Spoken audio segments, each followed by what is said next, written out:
Hi, this is Dr. Kimberley Linert, author of Visualizing Happiness in Every Area of Your Life and host of this podcast, Incredible Life Creator. And today I have with me Suzanne Smart. Hey, Suzanne. Hey, Dr. Kimberley, how are you today? Uh-huh. Love that accent all the way from the UK, right? Hmm. So, yeah, just so people can know you, I'm going to read your bio. So, Suzanne Smart is a talented expert in the field of trauma therapy, an erudite spoken word artist, TEDx speaker, and best-selling author. She authentically shares her message on moments of clarity and how leaving a second abusive relationship led her on a quest to discover why she was attracted to men whose words spoke of love, but whose actions were contradictory. Out of this transformational journey, her Positive Imprint program was born, coaching others who have been through similar experiences to bid farewell to the trauma triggers that plague them and emerge triumphantly, ready to find their voice and stand in their power and purpose. Suzanne's new book, Moments of Clarity: Find Your Voice and Stand in Your Power, has an award-winning chapter from the prestigious Page Turner Awards. She is a proud mom and mom goo. Sure if I said that right. Gee. Mom Gee, Welsh for grandmother, who adores spending time with her loved ones and traveling. All right, so I am excited to hear your story because unfortunately there's a lot of women and some, men also who get into these relationships that are painful, and relationships are not supposed to be painful. They're supposed to be loving and kind and help us grow and Hmm. inspire us. So, tell us your story.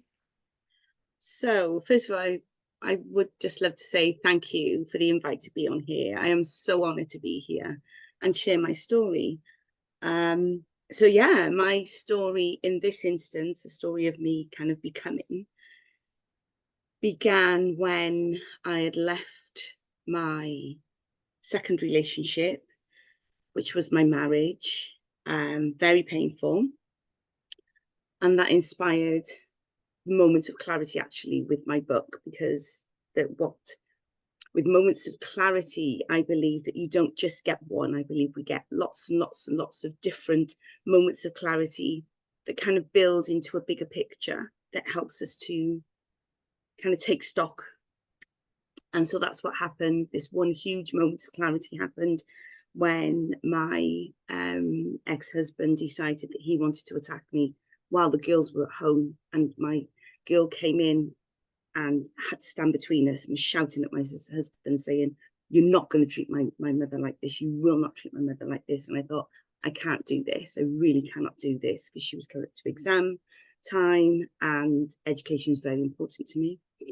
And so that was that. So still took a while to leave because I had to find somewhere to live, etc., etc. But after that, I just kind of went into myself and I thought, if I'm going to get through this and get through it, to find myself and actually be, I didn't feel that I was being true to myself, true to my children, true to my family and my loved ones.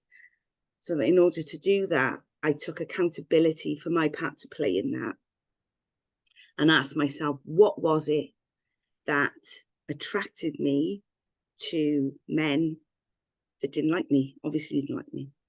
And that started my journey of becoming and knowing myself, finding out who I was right at my very core. I'm a believer in Christ, and that was also a huge part of that.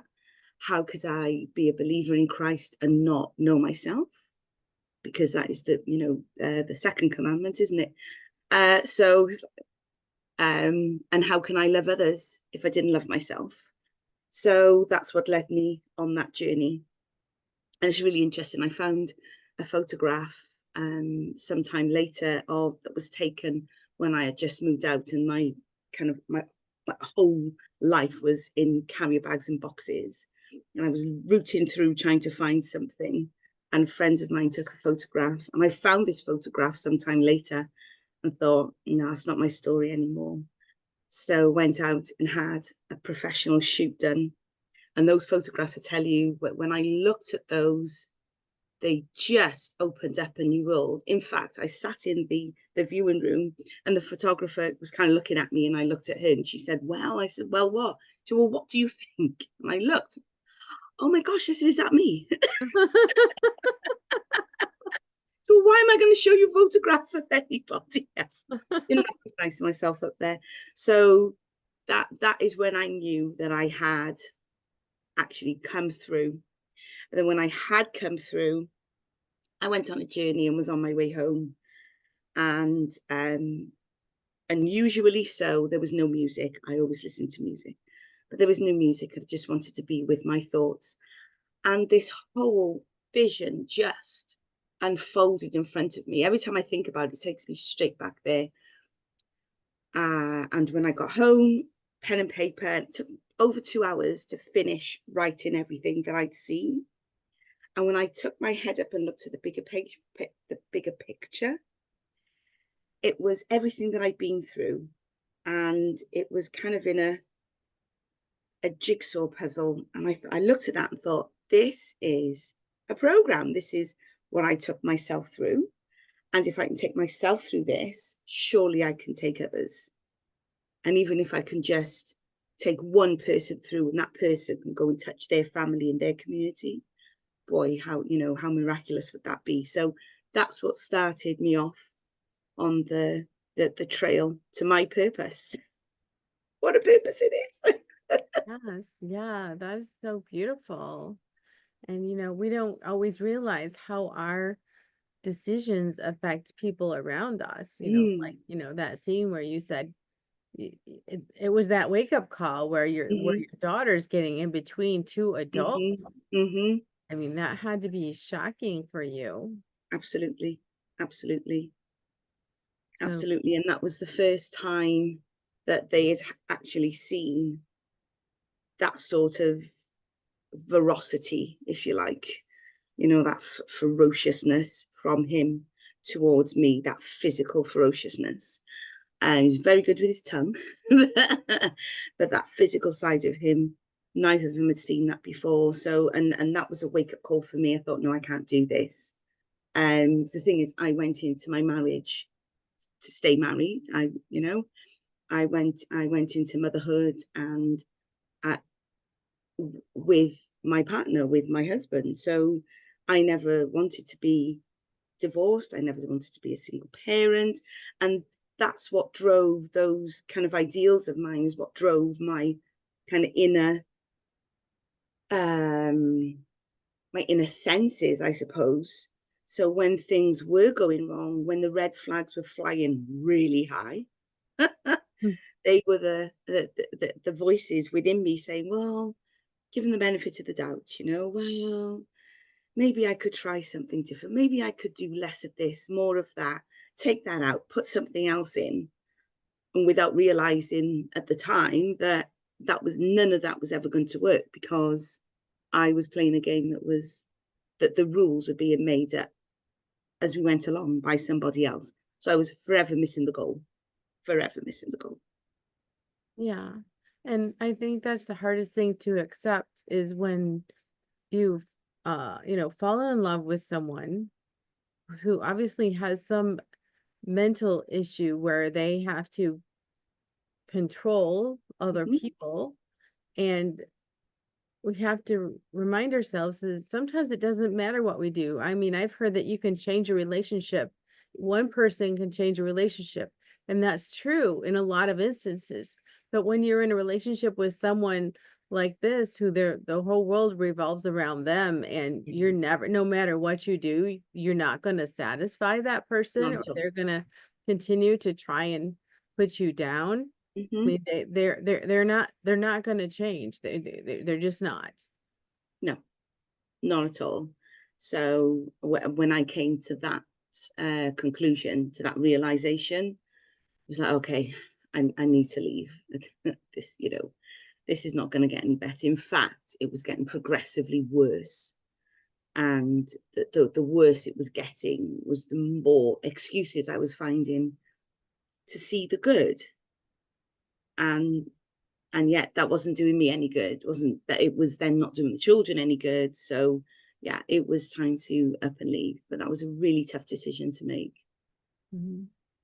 And that is hard for people who they're trying to do the right thing. I mean, Mm, you wanted to stay in your marriage, you wanted to mhm, keep your commitment to your mhm, partner, to mhm. God, and it's usually is really great advice to always look for the good because in a relationships aren't easy anyways. No, no. In general, they're just not easy. They're work, they're for our learning, and sometimes we don't like the learning. Yep. Um, and so in most cases, it is helpful to look for the good and then work things out. But when you have that situation, even that doesn't work. You want to No. explain what type of people are like that where there's just they're not going to change. No. And a lot of the time it's people that have narcissistic um personality disorder. But there are obviously degrees of that, just like there are degrees of everything else. Um, and with a narcissist, it's all like you've just said, it's all about them. So the it's all about what they want, how they want it, how they want to do it. Everything is based around their ego. So it doesn't really matter what you have to say or how well you do anything at all. They will always find a flaw in you that they will amplify, and you will always come last on their list. They have a wonderful way with other people, and other people absolutely love them. Oh my gosh, isn't he this? Isn't he that? Doesn't she just? Oh my goodness! And then, but the minute that that attention is put onto you, oh good grief, you get it. If there are times when we used to be out and we'd be having such a great time, but the minute that somebody would mention something that I'd done really well, that was it. He'd blow a fuse, very quietly blow a fuse, and then once that front door was closed, I would get the full brunt of that.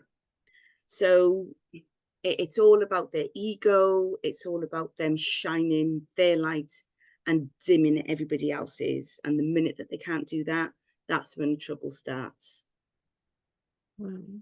So if someone is in a relationship with that type of person, what would you suggest?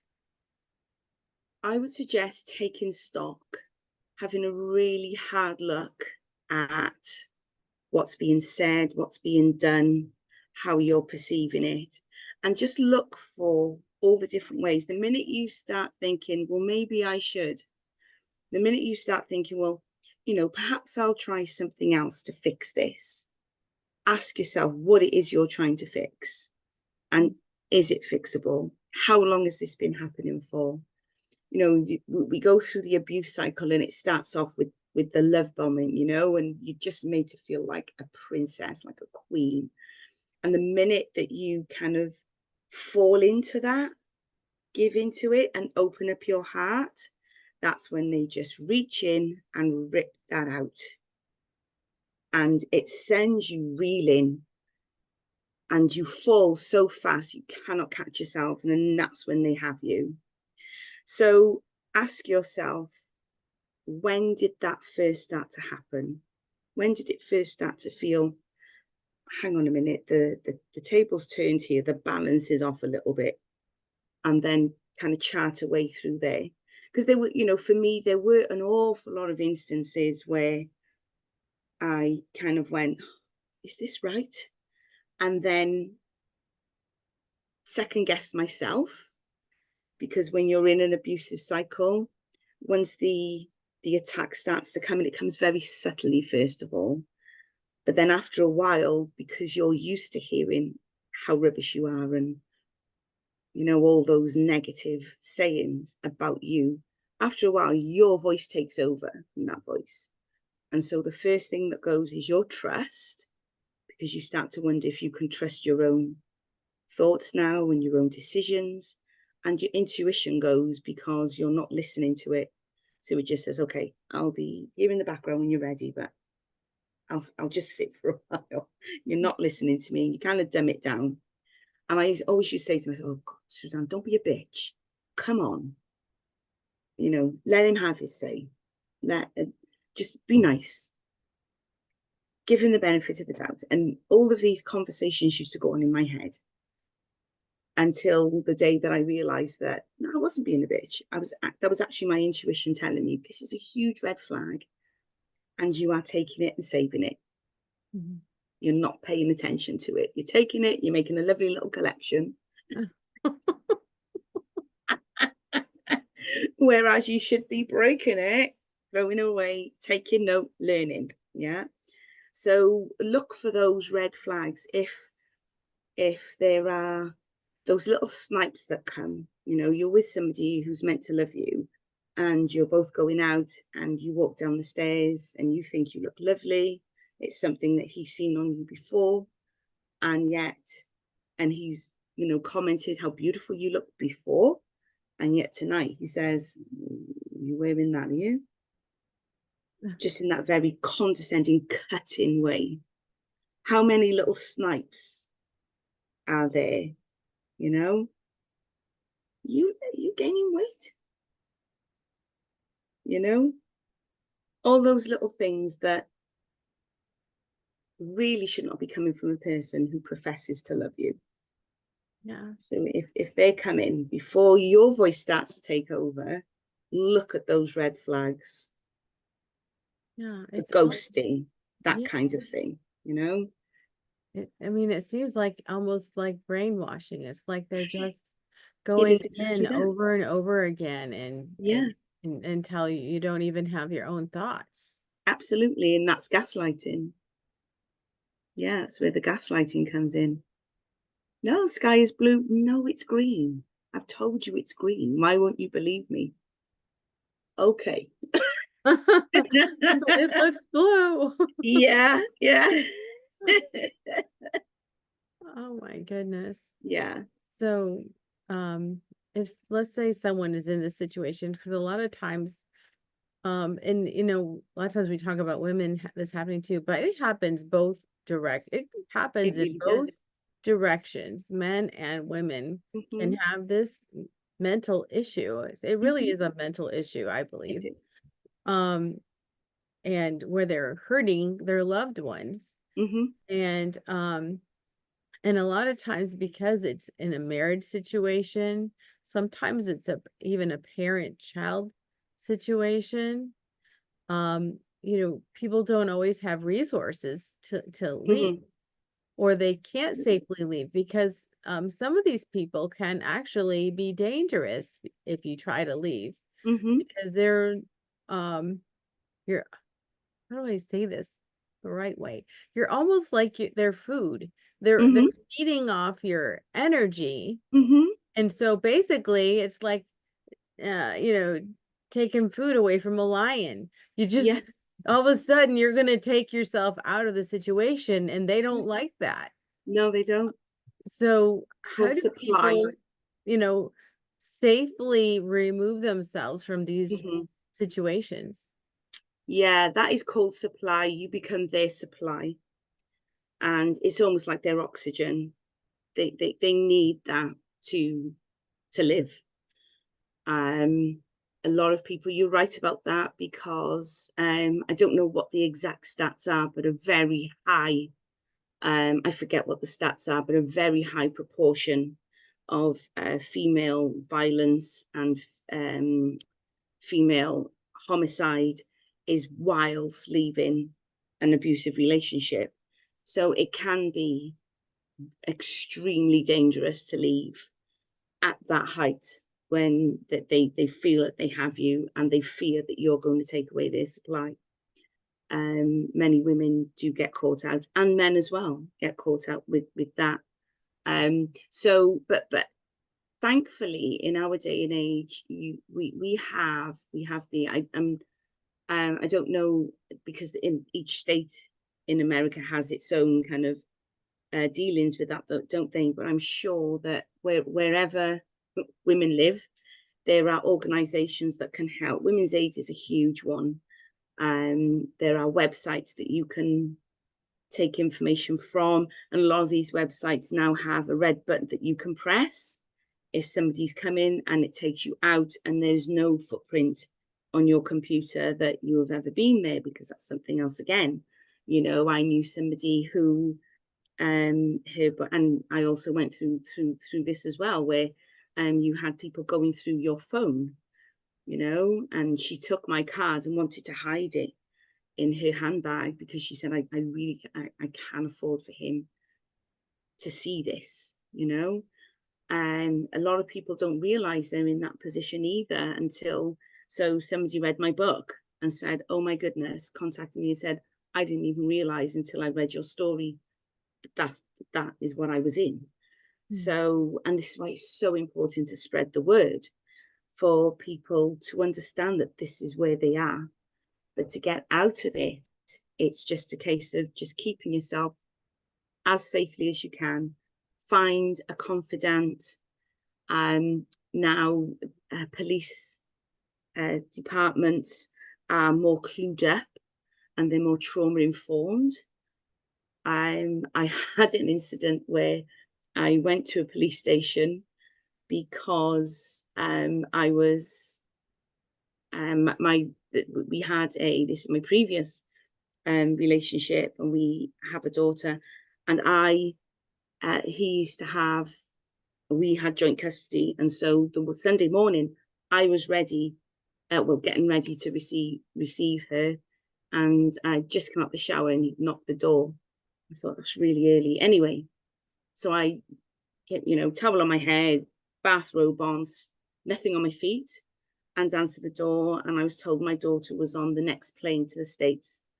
And so that just really, I honestly, I was just flooded with fear. My knees went shaky. My head felt like it was going to explode. And I kind of almost dropped. And there's no, come on, Suzanne, what can you do? And I thought, I'll go to the police. And I ran to the police station with my towel on my head, my bathrobe, and nothing on my feet. Ran to the nearest police station, about 10 minutes walk away. So, you know, ran there. And, you know, just a few minutes, I was telling them the story, and they were kind of looking at each other. And I thought, see, they think I'm the nutty woman. And then he walked in all calm and collected and said, oh, I'm so sorry. She does this, you know, she does this all the time. I'm just so sorry. Let me take her home.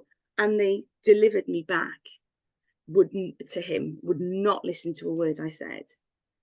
And then he was, and, you know, they said, oh, she said, and oh, no, she does this all the time. And, you know, at the time, and as I was leaving, I said, you're supposed to protect and serve me. Where do I go now if you can't protect me? You know, and I felt so helpless in that moment.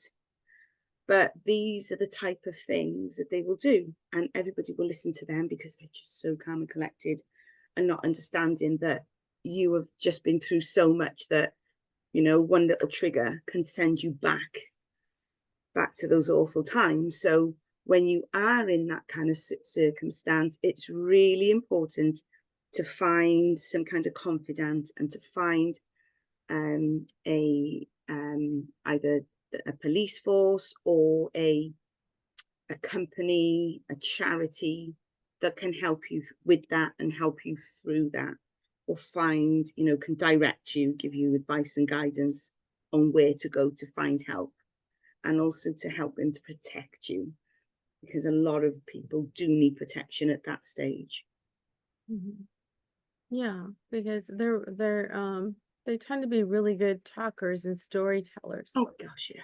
So they can create a story, and I honestly think sometimes they believe it themselves, and that's why they're Oh, they so really do. believable. Everybody believes them because there's, like, a lie is no different. Whatever their reality is at the moment is what their reality is. So if they tell a story and it's not true, Absolutely.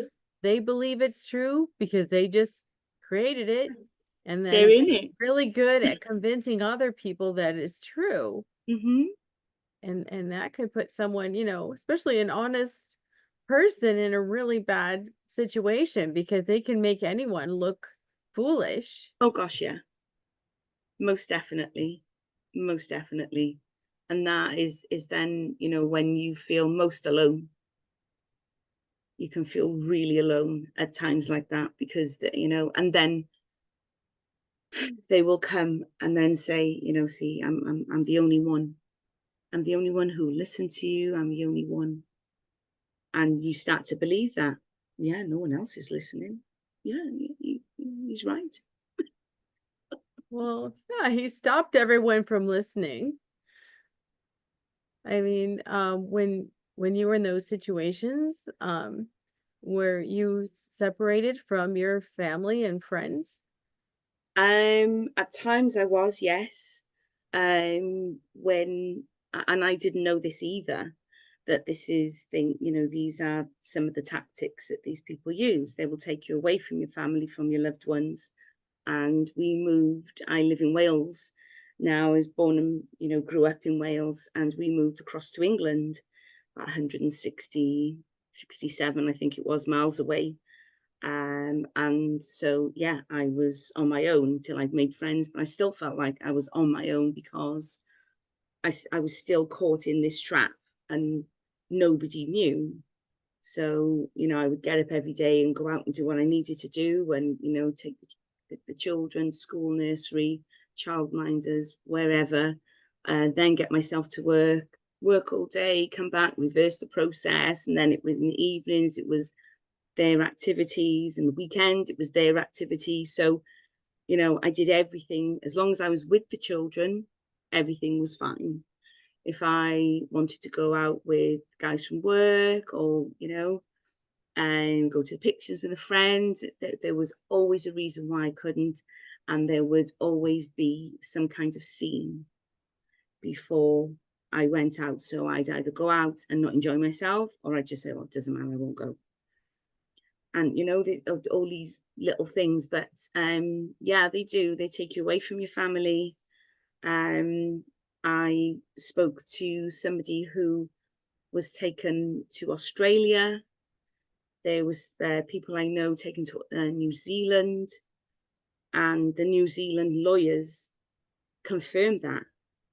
Oh yeah, this happens all the time. They say they bring them over here, leave you with the children with no money. They go skipping off around the world, or skipping back to wherever they're from, and leave you destitute. And so, yeah, that was a huge thing. But um, I was also asked if I wanted to go to Alaska. Hmm. That Thank God sounds I said no. isolating. Yeah, yeah.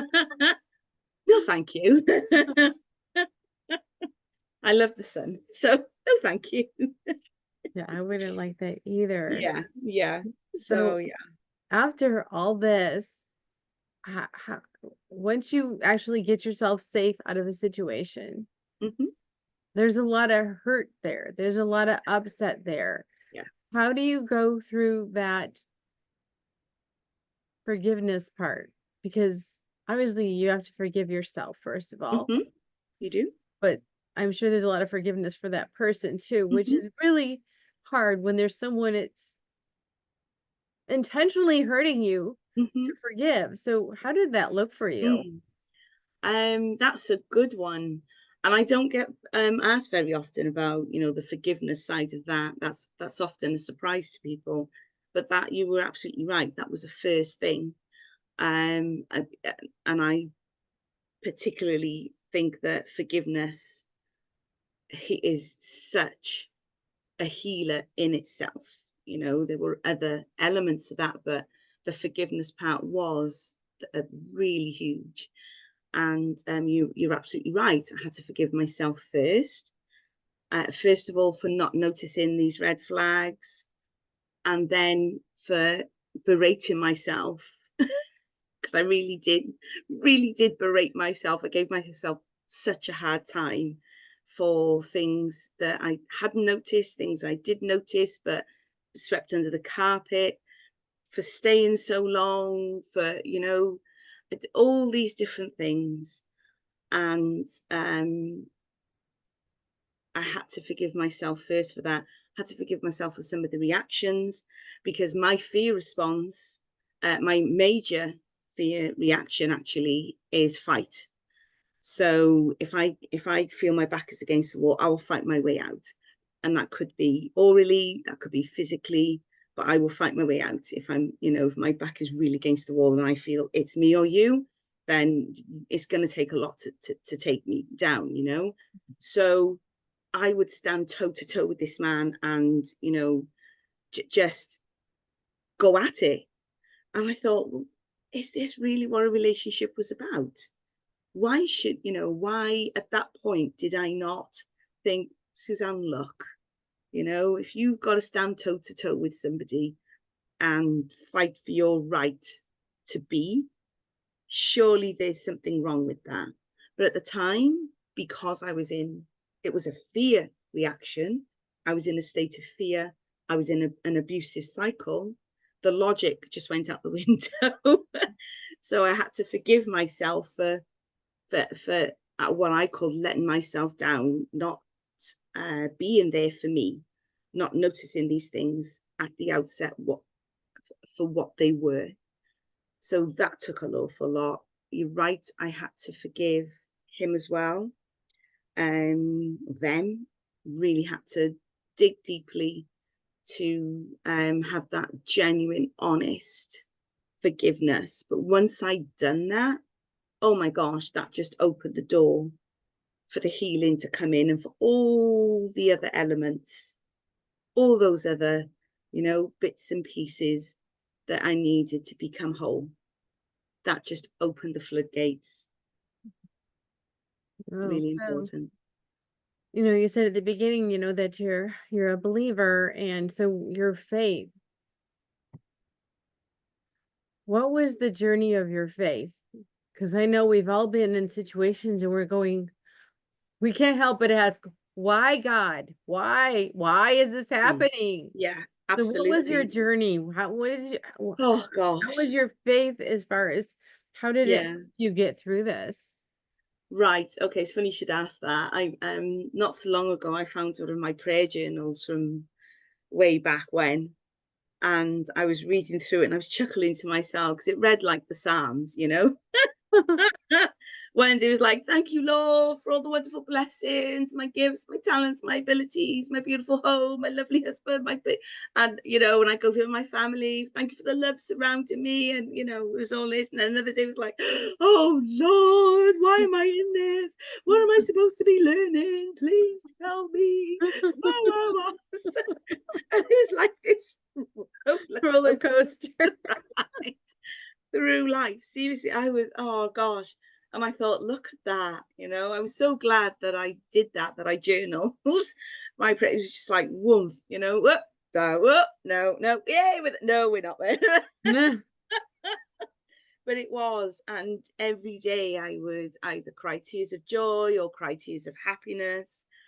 But I always hung on to my faith. I always had found something that I could be grateful for. I always found something that I could display love for. I always found, it doesn't matter how small a nugget, I always found that golden nugget.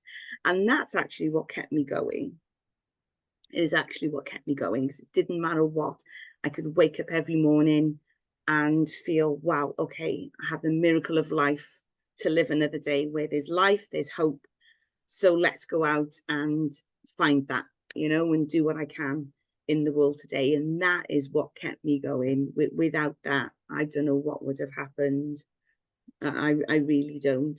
And when I did lose hope at one stage after having my third baby, and I was in so much pain.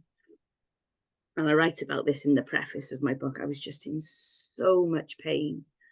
And this voice just appeared to me. I was lying in the bed, and this voice just appeared to me and said, oh, Suzanne, gosh, you're in so much pain there. Yes. I said, would you like us to help the pain stop? I said, yes, I need it to stop. Yes, please, I need it to stop. And they said, come with us. We'll show you. And with that, this hand just appeared. Come on, come with us. Come with us. Mm-hmm. And before I could even think, well, how am I going to get up from this bed? Because I was just totally, I was a mess, And I'd had a terrible birth, and the 9 months of abuse leading up to that, it just kind of culminated in me just flaking out basically after I'd had my baby, bless her. And so how I managed it to this day, I still do not know, but I managed to follow this hand and just put a dressing gown on, my slippers, scoop up the baby, and bum my way out of the bedroom, down the stairs. And as I got to the bottom of the stairs, the doorbell rang, and it was my ex-brother-in-law and his wife. And they came in, and she said to me, she broke that because I was just transfixed with this voice. My husband walked out of the room to answer the door, kind of looked at me at the bottom of the steps, didn't ask me how I got there, didn't ask me what I was doing there, how I had the baby, nothing. He kind of went and answered the front door, and there they stood, my two angels. Mm-hmm. So she came in and said, "What are you doing there? Give me that baby, you need to get back to bed." So she took the baby. I went to turn around again, "Stay there." She put the baby to bed, she came back, and she helped me up the stairs. Took us so long to get back up the stairs. She put me into bed. "Do you need anything?" "No." And she took my dressing gown off me, and my keys were in my pocket. And what she didn't know till a good few years after, that hand had convinced me that the world would be a much better place without me and my baby. And so I was about to drive off a cliff. There was a place I used to go to, which was a beautiful, beautiful place, but where you park your cars was kind of along the top of a cliff. So I was just going to drive off that cliff with my baby, indeed. Wow. That is really devastating to get to Yeah, that point. yeah. Wow. Yeah, yeah. But that is they are the depths of despair that I had reached. Never want to be there again. But now you've come through it and you're helping other people. Absolutely. So if people wanted to connect with you, if they wanted to work with you to get themselves through this, because obviously you've been through a lot of things, so you can understand people. You're not going to look at them and say you're crazy, because when their partners call them crazy, you're going to say, "I understand. I know what you're Absolutely. going through, and I know the way out." So if people Absolutely. want to know that, how do they connect with you? Also tell us about your book and any services you have that can help people. Wow. Okay. So I'm on LinkedIn, Suzanne Smart on LinkedIn. I have a website, positive-imprint.co.uk. I am also on Facebook and Instagram. My book will give how do we do this? There we go. I think. Good in front of Is that you. it? There it is. There we go. Moments of clarity. Find your voice and stand in your In power. your power. Yeah. So that's available wherever books are sold. Worldwide, Amazon, Barnes and Noble, Waterstones, it's available. And that gives the kind of the outline to my program, but also I've chosen stories that match with that kind of part of the program from my personal story. So if people can relate to that, if anybody can read that and think, "Oh my gosh, that's me," then I've reached somebody, and yes, I can help bring that through. Because the thing is that it's multifaceted, and you have not only the physical abuse, not only the verbal abuse, you have the ghosting, which is a form of neglect. Yeah, you have fiscal abuse. So very often you don't own your money. Your spouse will tell you, "Oh, if we put it all in one pot, then we know what to do with it best." But it always ends up with them spending it. You don't really have direct access to that, and if you do, you still have to ask. So, you know, if you're, and this is the reason why, because they know that you need finances to move on. So if they don't give you that chance, then that, you know, helps them out in that respect. No, if she has no money, she can't go anywhere, she can't do anything, or he. So yeah, there's also my TEDx talk, which is also entitled Moments of Clarity. That's on YouTube, and that gives kind of a potted history of my journey. And I think it's just about educating people so that if you can understand where you are, it's not until you understand where you are that you can look and think, okay, so where do I go from here? If you don't have that location, you can't move on to the next one. So it's about really having people understand, look at that, read my story, then you know, contact me. All my contact details, you'll find them on the website, you'll find them on LinkedIn. And yeah, you know, if you need to talk that through, I can help with that and let people know that they are not crazy. You are not crazy. You are not alone. And if I can do it, then you can do it.